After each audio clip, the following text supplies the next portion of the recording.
Hello and welcome to our monthly Milk Minutes. Hi, Shonda. It's nice to have you. This month, Milk Minutes is going to be about exclusively breastfeeding or exclusively pumping, exclusively pumping. As you may know, our Milk Minutes is Healthy Starts initiative to address the disparities of Black breastfeeding in Allegheny County. Today, we have Chaunda Cunningham. So I'll let her introduce herself. Hello, everybody. Good evening. I'm Chaunda Cunningham. As Kemarra mentioned, I am one of the directors at Healthy Start. But more importantly, I am a Black breastfeeding mama. I have two beautiful babies. One is 11 months old, y'all. She's almost grown. And I have a 3.5-year-old son. I have breastfed both of them. With my first, he broke up with me after a year. It was a hard breakup, but it's cool. He latched and I was able to put him to breast. I was also able to pump because I was working. Now with my youngest daughter, she's a different story. She latched for about the first 2 months and she was super busy. I was super busy because this was post-pandemic. We were trying to live our best lives and we just couldn't get our routine together. So I have been exclusively pumping for the past almost 10 months. Wow. Well, that is really awesome, though, that you breastfed both and for the duration that you have. So 10 months is really great. So give yourself a little hand clap because that is like not easy at all. So you said that this was post-pandemic. So tell us a little bit about your breastfeeding journey. Like, how was it adjusting to that? Absolutely. So it was hard. I think with the pandemic and me having my first child, the world stopped. So it was easy to be at home. Everyone had to work from home. So I was just so comfortable figuring out me and my baby's routine, getting things together. But when it came time for my second child, I already had a rambunctious 2.5-year-old. So I'm running after him, getting acclimated, going back to work. And I miss traveling. I miss seeing people. I miss being out and about. And I didn't want that to stop. So when it came time to breastfeed, me and my girl Mill were we just couldn't see eye to eye. She would like to pull my nipple and look around. And I was like, oh, no, that hurts. And at the same time, I was a very anxious person when it came time to breastfeeding. Both of my babies were almost 9-pounders at birth. So for me, it was like they were hungry. And I felt like I just didn't have enough milk to supply them to meet their need. And so I always thought, oh, am I going to have to supplement with formula? Am I going to have to supplement with formula? I did with my son, but with my daughter, I only had to supplement just 1 time a day. And I was really proud of myself for that. But what helped me was exclusively pumping allowed for me to see the output. It took some of the edge off for me to know that, okay, I'm making over 30 ounces of milk a day. It's just, she's going through it. So it's not as if I didn't have a good amount. I just didn't have enough to over storage or be able to put away for her. And so I just had to really get regimented with pumping every 3 hours. And I had rotated with different pumps. So I had the Medela pump. And for me, I preferred the Spectra because I had that with my son. So I went back and forth with using those two. And then I'm a person that likes to be on the go. So I did invest in getting the Willow. And then I also got the Baby Buddha. So I'm a person that was just trying which one is going to work best for me and for the best for my journey. And so I just kind of put a few of them in rotation. And when I knew I was going to be out and about, I always had my mobile pumps in my bag. I always had my ice packs ready. I always had the bottles prepped to go, the sanitizer bags, everything. Yeah, you had everything ready. I think that you made a good point about like how anxiety can like creep up on you and you don't even know that it could be just as simple as not being sure if you're making enough milk. So I think that was a good point. So when you was able to see the output and try the different pumps, do you think that like each pump performed differently for at night compared to the day, or how much you was making like transitional milk to mature milk? That's a great point. So for me, I knew there were certain breast pumps that had a stronger pull, and I was someone that preferred a stronger pull. So Okay. like using the baby Buddha pump was really strong, and I really liked that about it. But if I had the wrong flange, which was the sizing of the adapter to fit around my breast, to actually stretch my nipple, that's when I would have nipple pain, or that's when I would develop cracked nipples. So like for me, I really tried to have to play around with which flanges work the best, because again, I'm using various pumps, but I can continue to use different flanges or the same flanges just on different pumps. So really it was just a matter of seeing which ones worked for me and what did I like and what I didn't like. So for the evening and for the morning, I always used my Spectra because it was a plug-in. I knew I wasn't have to go anywhere, didn't have to do anything, but it was also just very comfortable for me to pump. But if I was out on the go, I had to use the Willow pump or the baby Buddha, but the Willow pump was in my shirt and in my bra, but they were heavy. And sometimes it weren't always accurate readings. So it's a very expensive product, but at the same time, it still allowed for me to not have to worry about wires or things hanging out of my bra. So again, it was figuring out what worked best for me. So I knew that my best sessions were going to be outside of work hours. So I just made sure that I was comfortable and used the plug-in pumps for those. And how did you determine what flange size to use?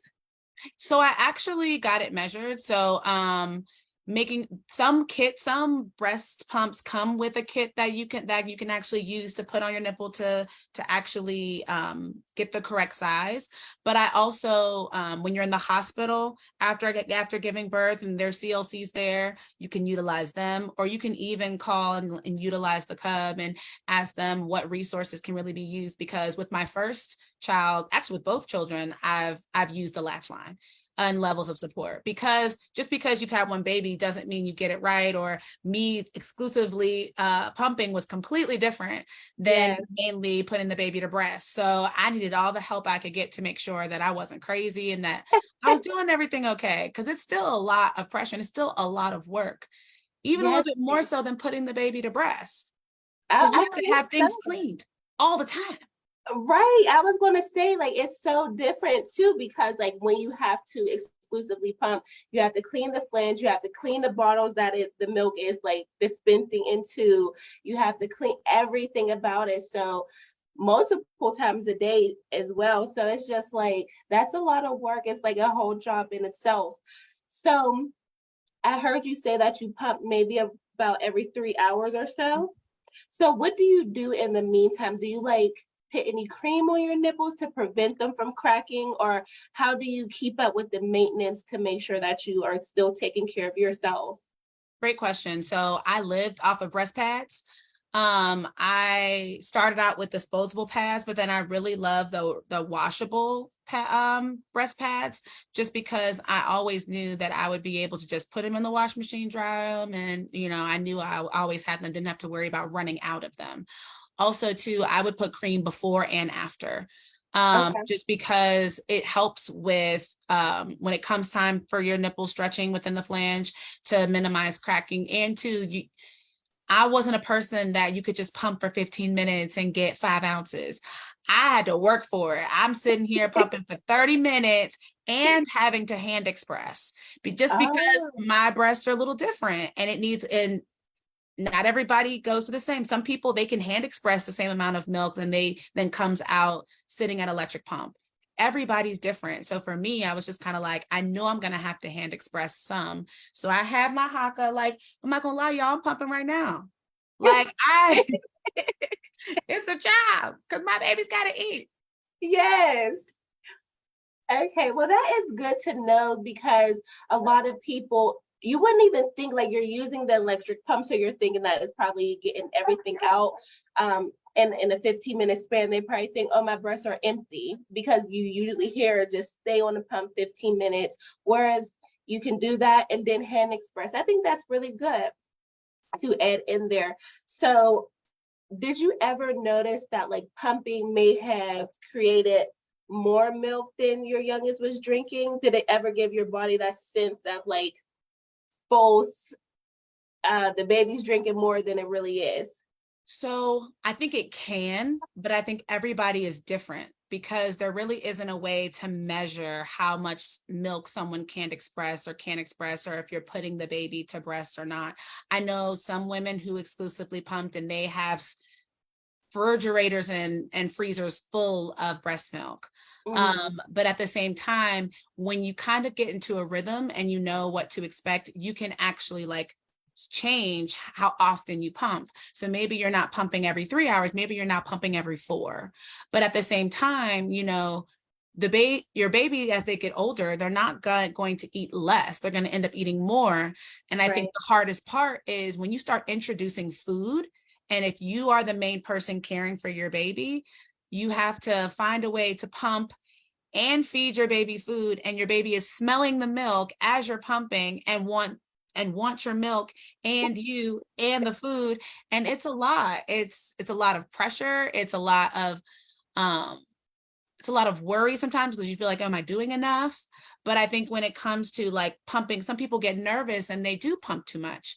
But I think being able, if that's a question, I would definitely consult with a CLC or certified lactation counselor in regards to really understanding, am I doing too much? Should I slow down or should I not? Because again, your body is going to produce the way you do it. So like I slowed up a little bit. So when Millie turned 7 months and she was eating more regularly, I was like, okay, this three pumping every 3 hours, gots to go. So I took out my overnight pump, and that allowed for me to be able to go to sleep, and be able to say, okay, skipping that pump session gave me a little extra made me feel good. And then now that I'm towards the end, you know, because my journey and goal was a year, now I'm pumping every 4 hours and still skipping the overnight, just because it just gave me the sanity that I needed. And skipping the overnight didn't drop your milk supply, right? It didn't, because I knew what my body was producing and I was already able to track it. And again, if you have extra supply of milk and you know that about yourself, because you'll know how much milk your baby's going to drink regularly if you're already someone that's regularly pumping and regularly storing. So it didn't impact what my goal was and how I was providing food to her, but it could impact, you know, that one feed could impact your feeding if you are someone that can just pump just enough for the day. Okay, that makes sense. I think that makes sense. So, tell us about maybe for people who plan to exclusively pump, like some of the not so fun stories or the physical demands that it is, or when your baby is mobile and running around and distracted. Tell us a little bit for people that want to prepare for that. I think it's really important to have a support system. Just because, you know, you feel like you need a support system when you are putting the baby to breast, you need it when you're exclusively pumping too. Having all those extra dishes, knowing that you spent hours upon hours pumping and providing milk for the baby, you're sitting longer at times than the baby's putting to breast during an actual session. Like my babies didn't nurse for 30 minutes at a time. Like there maybe be like 15 minutes and then they were done. So I'm literally sitting longer, then having to clean it directly after, or making my dishwasher full of all of these different materials. And again, and then too, like you are at risk for, you know, cracked nipples or concerns. And then the concern becomes, if I have cracked nipples, what will that mean for my milk supply when I have to take a break or hand express? But again, you have to put yourself first. As much as you want to make sure you have this abundance of milk and all these different things, you don't want to damage your nipple. And that's what my doctor said. And that's what a CLC from the latch line said. They're like, you have to put yourself first because you don't want it to get infected. And you don't want it to lead to mastitis or anything of that nature. And I was like, you're right. But I was like, but I need it. And I will literally pump and have bloody nipples, y'all. And it's like, it's just because I wanted to give that to my baby. I didn't want to seem like I wasn't enough. Right. And really having a support system around me to let me know that I am enough and that I'm doing a great job and that I'm supplying the milk that I can. It really was reassuring. Also too, at work, having the support at work, having a flexible job, or having a job that I'm allowed to be able to go into another room and pump and store my milk is amazing. That I don't have to worry about where my baby's milk goes, or if I forget my ice pack, what will what will happen, or if I forget my pump. Luckily at Healthy Start, we have extra pumps or have things that we can use in the office to support one another for breastfeeding moms. So that's definitely something that I want to share. But I think you should always lean in on your team and just know that, you know, it's a lot of work, but breastfeeding is a lot of work in general. So don't let other people say, oh, you can stop or don't do it. It's your choice. So I'm willing to go through the sacrifice because it's what I want between me and my daughter. And she's still just as affectionate as if she was to breast. She's still just as clingy, just as lovey-dovey, and she still prefers breast milk over formula when I have to supplement that one feeding. So in all, I'm still getting a similar experience than what I did with my son. And that's amazing. I think that's very important to really emphasize that just because baby's not going to breast all the time, or you started off pumping, or you started off putting breast, but you had to end pumping, that does not mean that the bond is going to change. The bond is still going to be very strong. You're still doing an amazing job. Kudos to you, Shonda, again, for lasting and being determined to make sure that both baby and you are getting what you need. Like, you're taking time to make sure you're okay.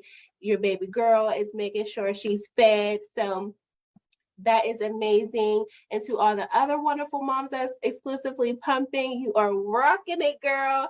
So I just wanted to say thank you again, Shonda, for that. And then that is all for us for today in our Milk Minutes.